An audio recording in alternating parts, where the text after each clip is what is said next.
gotas de lluvia sobre mis ojos, acuarelita pintan recuerdos, ello la savia para mis versos, fruta silvestre como tus besos. Gracias por acompañarnos nuevamente en este viaje al corazón de la tierra.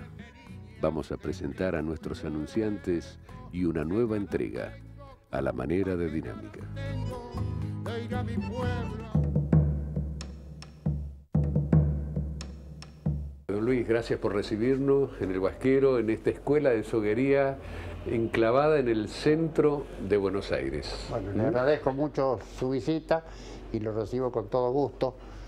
Lo que sucede es que hay muchos negocios de este tipo y de gran calidad, de calidad muy superior a este modesto, el Huasquero, pero que la gente que está al frente en general no es artesano, sino que es meritoriamente, pero es un comerciante. Son comerciantes. Mientras que acá lo que menos hay es comerciante y hay más un cariño muy grande por esta artesanía que linda con el arte, que es el trabajo en sogas, o sea, en cuero. Don Luis, ¿cuándo lo atrapó la soguería? Y la afición por el campo, que fue la base que después se transformó en afición particular por el cuero, por el trabajo en cuero, nació conmigo, yo creo. Y fue una maestra la que me enseñó los primeros pasos. Esa maestra era mi madre. Me enseñó una trenza que después con los años supe que se llamaba canasta, y una trenza de 3 sí, pero que tenía la particularidad de que los extremos no están libres. Son un pedazo de cuero que tiene 2 tajos, de lo cual surgen 3 tiras, y que de cierta manera se trenza, y la gente que no está al tanto dice, ¿cómo se pudo trenzar esto a través de un cuero del otro sin cortarle los extremos? Y eso me sirvió para hacer llaveros, para hacer los cinturones que usábamos en el colegio, los trenzaba con la trenza de 3 sin puntas, y después cada vez que iba al campo, que las vacaciones eran largas, eran más o menos casi 4 meses, porque era mitad de noviembre, diciembre, enero, febrero y parte de marzo, me contactaba con la gente criolla del lugar, casi todos de ascendencia correntina, y fui aprendiendo distintas cosas, distintas técnicas. Había un peón en el campo que yo quise mucho. Él me enseñó una trenza que después supe que se llamaba Patria, que se hace básicamente con 12 tientos, y también otra trenza que se hace también con 12, decía, pero redonda. Y con eso me hizo un bozal que todavía conservo. De esto habrá sido en el año 36 más o menos, así que son 70 años fácilmente que conservo el bozal. Y después los años transcurrieron, las circunstancias cambiaron, nos vinimos cuando yo tenía alrededor de 20 años a Buenos Aires, y acá quise conseguir lonjas, no conseguía, no sabía dónde buscarla, y caí a manejar tiras, no eran tientos, sino tiras de plástico. Y poco a poco me fui vinculando con gente del oficio, y cada vez en mayor cantidad, hasta que me conecté con el Fondo Nacional de las Artes, merecí una beca. Me dieron una beca sin yo merecerla, tal vez. Y no sea modesto, no sea recorrí modesto. con esa beca, o por motivo de esa beca, la provincia de Buenos Aires, y me relacioné a su vez con muchísimos artesanos y aprendí muchísimas cosas.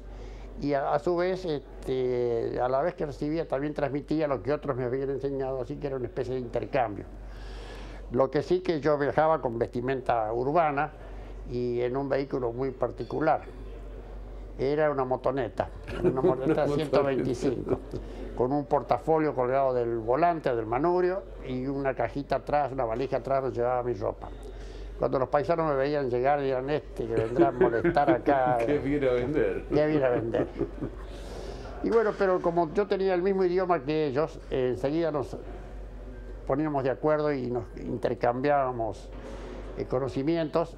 Por supuesto, yo recibía mucho más que lo que daba, y al mismo tiempo fotografiaba, adquiría algunas piezas, y me gané un montón de amigos.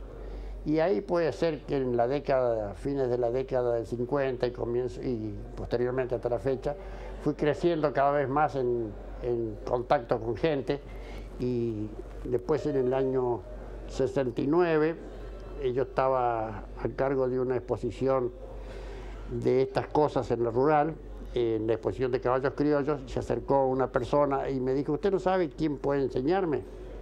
Y le digo, yo nunca enseñé, pero te puedo enseñar, puede ser la primera víctima. Y así fue. Este muchacho, que soy amigo, se llama Eduardo Drable, lo considero mi primer alumno formal. Revolviendo los papeles donde tengo anotadas y la memoria, hice un orden, una guía, una nomenclatura de los alumnos que tenía. Los ordené alfabéticamente, no por orden alfabético estricto, sino por letra, la letra inicial. Y después los conté, tengo más de 600. Hay varias formas de hacerlo. El tiento que va a trabajar siempre es el que está libre más atrás o más alejado de la persona que trenza. En este caso, el de la derecha. Se lo pasa por detrás, da vuelta, pasa entre los dos y vuelve a la mano. Ahora, una vez de la otra mano, izquierda. Da la vuelta por detrás en forma circular, pasa entre dos y vuelve. Pero la trenza, además de ser bien hecha, es decir, bien trabajada, debe ser ajustada convenientemente. Y hay tres formas de ajustarla, o por lo menos yo conozco tres formas. Una de ellas es primero ceñir, tirar, pero no tirar que haga fuerza sobre el gancho que lo sostiene, sino entre el tiento que trabaja y los otros tres. Es decir, los otros tres se llevan hacia afuera y el que trabaja se lleva hacia adelante. Entonces la trenza se comprime, el pase se hace más transversal a la trenza y la trenza tiene mayor rigidez y mayor solidez. Una vez que hice la pasada, ciño y ajusto. Son modalidades que adaptadas por uno o por otro trenzador. Siempre, por supuesto, sujetando bien el tiento con la mano y apoyándose en la cadera o en la cintura para que la trenza sea bien ceñida.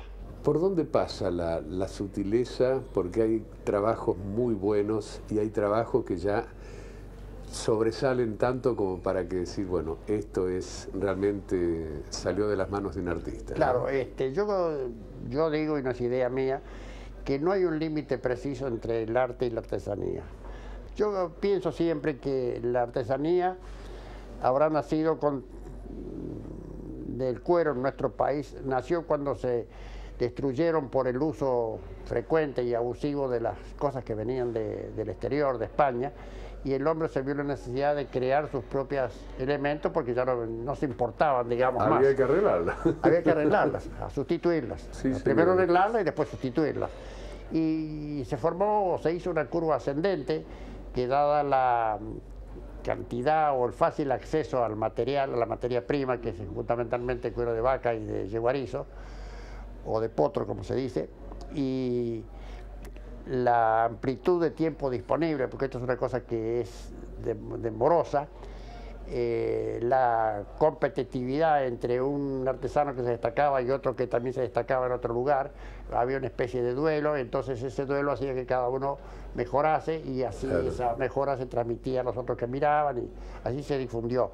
Esa curva o esa serie de hechos conduce a una curva que asciende, yo calculo que hasta principios del siglo XX.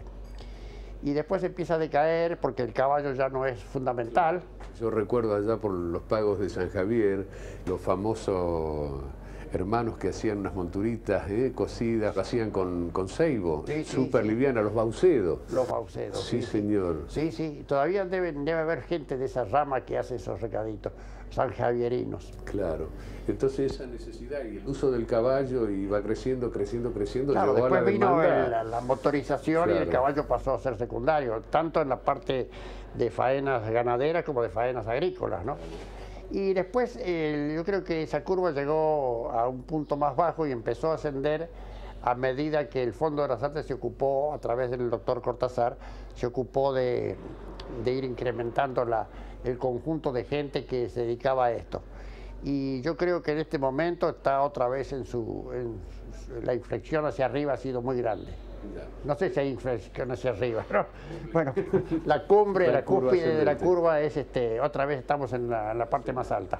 Han sido invitados argentinos a Estados Unidos y han pegado allí un golpe tremendo por la belleza de las cosas creativas. Y para mí es una gran satisfacción esa, no solamente como argentino, sino también como haber sido formador de uno de los concurrentes, de Pablo Lozano. Pablito Lozano. Pablito Tandilero el hombre. Tandilero. Pablito empezó de cero y me sorprendió las pocas clases con un trabajo que yo había ideado en el papel y que él me lo trajo hecho en el cabo de un cuchillo. Yo vi que había pasta allí, lo demostró y lo demuestra porque ha obtenido muchísimos premios de primera categoría en los distintos concursos o encuentros que ha participado. Y tiene una evolución permanente, notable, creativa, de un año al perfecto, otro. no hay nada que haga mal. Todo lo que hace en ese sentido, no sé, en otras cosas, lo hace bien. Don Luis, vamos a hacer un repaso, así un ABC, digamos. ¿Con qué empiezan los alumnos? Los alumnos no empiezan como en los talleres, que empiezan por cebar mate o barrer el piso. Generalmente empezamos por enseñarles a cortar tientos, tarea que se hace manualmente con ayuda exclusiva de un cuchillo y del dedo pulgar que hace de guía para que el tiento salga uniforme en su ancho. Pero como eso demora o demanda mucho tiempo, hemos reemplazado o hemos facilitado el sacado de tientos con algún aditamento al cuchillo. Hay distintas formas, algunos le dicen guías, y otros le dicen otros nombres, pero lo fundamental es que sirve eso y el primer día el alumno novato completamente ya saca sus tientos. La segunda tarea que tiene que hacer es desvirarlo, es decirle, vendría a ser como hacer una ochava, bajarle los cantos, se le va sacando las puntas, ¿no? Sí, los cantos vivos de la cara superior del tiento, donde iba el pelo, se rebaja, se ochava. ¿Eso para qué? Para que al cruzarse en una trenza o en un tejido no sea áspero, no sea grueso. Claro. Y ya empieza ese mismo día que sacaron y aprendieron a desvirar, porque el desvirar, por ahora en tientos finos no hay herramienta que lo sustituya, las manos, el cuchillo. Se hacen costuras y hacen la primera clase 2 o 3 tipos de costuras.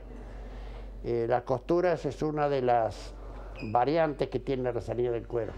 Está el trenzado, el tejido, la costura, la confección de botones, el echar botones, como dicen los criollos, y después cosas intermedias. Se iba a la trenza de 3, la primera la enseñó su madre. La primera la trenza, yo creo que la trenza de 3 ya nace con uno, ¿no?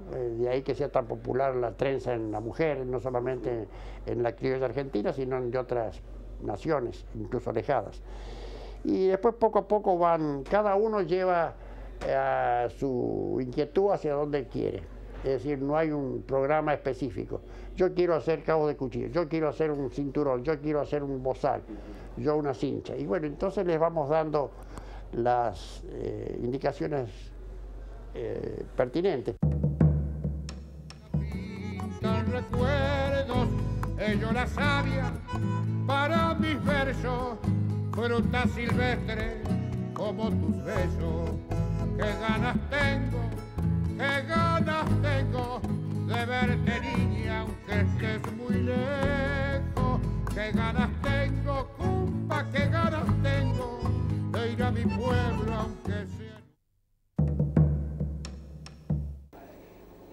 Me enganché mucho, realmente me gusta mucho el trabajo con las manos, el trabajo manual. Soy profesora de Bellas Artes y creo que eso ayuda un poco, pero soy una persona que le gusta mucho el trabajo con las cosas naturales. Lo demás, empezamos a ser amigos, cantidades, pasaron muchas personas diferentes, muchas edades y sobre todo un cariño muy grande por Luis. Esto es una de las creaciones, la última, que lo que quería lograr era justamente eso, y adapté un estribo, pampa, para hacer la prendedura de la cartera, además de botones pequeños y cosas raras, pero que creo que logré en cierto sentido el propósito, y además aprendo porque la gente que sabe me corrige y sobre esas correcciones uno va sacando el mayor de los provechos. Llegué a Luis por un primo mío que me dijo que el único que me podía arreglar una rastrita vieja, antigua, era Luis. Y bueno, y la gente, venir acá es un cable a tierra impresionante, porque la verdad que la gente que viene es de distintos extractos sociales, distintas edades, vienen de distintos lugares y acá nos divertimos como locos, aprendemos un montón. Hasta guitarra hay, así que la pasamos muy bien. No, tomar no tomamos, como dicen algunos. Algunos toman, otros no. Yo no, por ejemplo. Después de cada turno abajo nos juntamos a tomar el té, así que no, es una familia grande y la verdad que importantísimo en mi vida, por ejemplo. Me he quedado escuchando en Palermo, por ejemplo, analizando, se acercan a preguntar lo que es una cabezada y una rienda, el tiempo que lleva. Se asustan como cuando se le dicen los precios y no saben que están frente a una obra de arte y algo que ha llevado meses de trabajo. Demora. La gente de campo, la gente criolla del campo, para ponerle precio a una obra no tiene en cuenta muchas veces el tiempo que le ha demandado eso. Claro. Nosotros, los más comerciantes, digamos, nos fijamos un valor hora y calculamos, cuando es una cosa que no hacemos habitualmente, bueno, cuántas horas nos demoró, cuánto justificamos nuestra hora. Entonces hacemos una proporción y decimos, bueno, vale tanto. Pero ese precio es individual, ese valor es individual. No puedo cobrar yo por un trabajo que no tiene la calidad de un otro artesano, cobrar lo mismo que él. Es como en todas, un cuadro de un famoso pintor no es lo mismo que un pintor de Morondanga, ¿no? ¿Cómo ve el futuro de la soguería?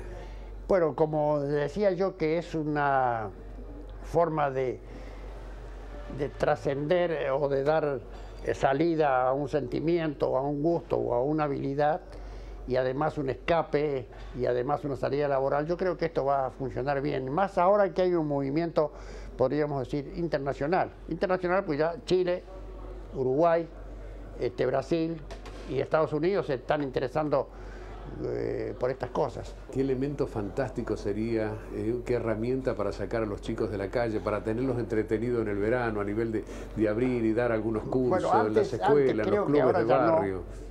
Si hacía eso, se enseñaba en las cárceles, donde iba mucha gente de campo que ya sabía algo y ahí se perfeccionaban o hacían. Bueno, no mandemos a los chicos a la cárcel, vamos antes que vayan a la cárcel. Antes que vayan a la cárcel, para que no vayan a la cárcel. Exactamente. Sí, sí. Pues inclusive empiezan a ganar algún dinerito rápidamente. Yo fui integrante de los cursos infantiles como profesor de la Escuela Nacional de Danzas, donde se enseñaba bailes criollos. Sí, señor. A los niños de la ciudad de Buenos Aires. Había 20 distritos escolares y en cada distrito había una escuela. Y ahí se enseñaba danzas y se llenaba de chicos. Yo tuve años que tuve la cantidad de 400 alumnos. ¿Cuál fue la pieza que encontró así a nivel de esas obras anónimas que usted tuvo en sus manos y dijo, ay, esto me atrapó? ¿Cómo me hubiese gustado conocer este personaje, no? Ese personaje, eso es un típico trabajo de Rebenque, que se llama Tatú Uruguay, que yo lo conseguí en Goya hace muchos años. Esos extremos engrosados, que tiene esos engrosamientos que tiene ese y el otro, se llaman bombas. Son tejidas con un único tiento o con uno que se va añadiendo porque no hay un tiento de tanta longitud. Eso demora horas, además de la habilidad grande para hacerlo, horas y horas de trabajo. No, si usted fue a comprarlo, imagino por algo lo compró. Sí, lo compré por algo. Me encantó y me he desprendido de muchas cosas y no quiero desprenderme de eso. Eso lo compré en Goya en el año 61.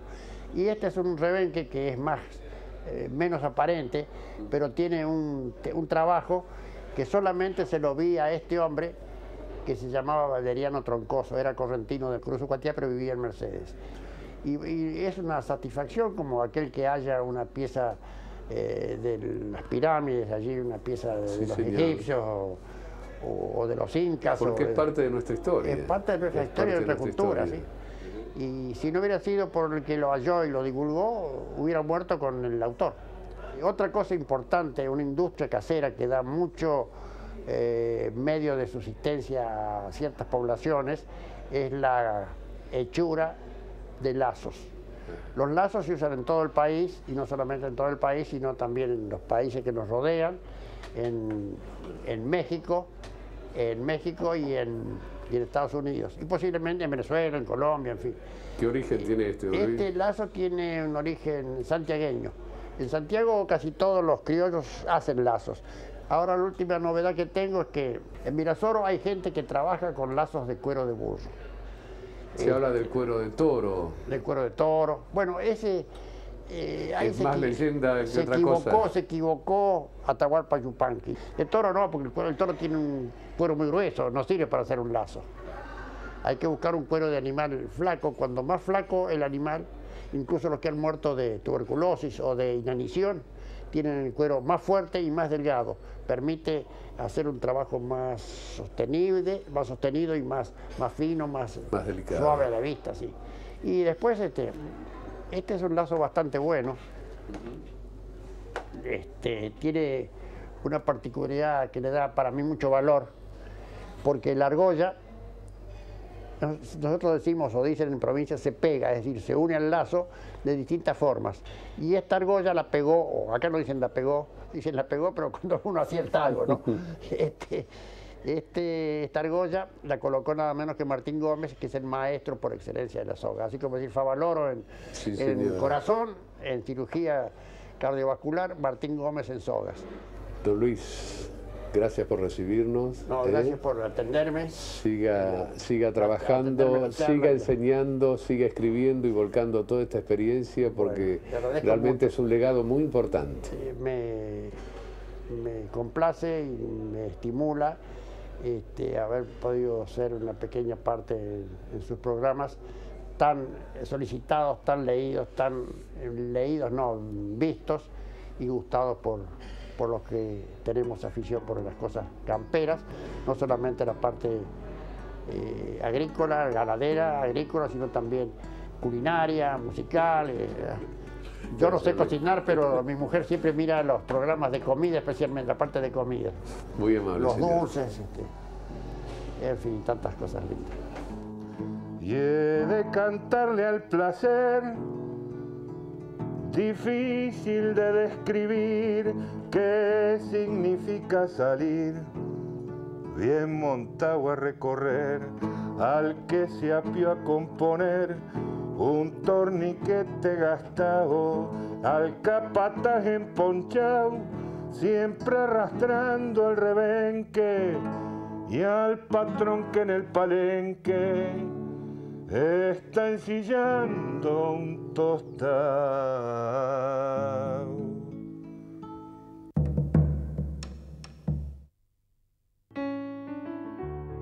El ramito de hierbabuena que levanté del rincón de las aromáticas me entrega su perfume olvidando la herida. Solo los pájaros y el molino quejoso se dejaban oír al enfrentar la galería La Postal. La señora República, mirando como doña Potola, ensillaba el mate. Ante tanto silencio pensé que no estaban. Venga, mijo, siéntese, vamos a tomar unos mates. Antes del almuerzo invitó doña Potola. Hay tantas cosas que callo y otras tantas que no digo, porque han superado mi capacidad de asombro, me respondió la señora República explicando el silencio. Lo que me dijo sobre los tambos la semana pasada me dejó pensando. ¿Cómo pueden descuidar a quienes producen algo tan vital como la leche que genera tanta mano de obra? Se pueden pisar los precios y acorralar a quien no tiene salida, pero parece que no saben que los tambos están instalados en tierras aptas para la agricultura y que quien salta el alambrado no regresa a la actividad. Este tiempo que llevo compartiendo con ustedes me han hecho entender y aprender tantas cosas, empezando por el dulce de naranjas amarga y las tortas negras, doña Potola. No me haga bromas. Yo se las hago a usted y los gobiernos nos vienen tomando el pelo desde que tengo memoria. Me ofreció un mate y se acomodó en el sillón hamaca de mimbre. Es más, nos ignoran. Escuché un raconto de los últimos años y qué habían hecho cada uno de los presidentes de turno, con muy pocos aciertos y muchos yerros la mayoría, Pero quienes están hoy al frente del gobierno piensan que todo en esta bendita tierra se produce por generación espontánea, que nadie está en la decisión de siembra, de comprar maquinarias, reproductores, hacer alambrados. Llevan años tratando de entenderse entre ellos y hacer alianzas, y fíjese que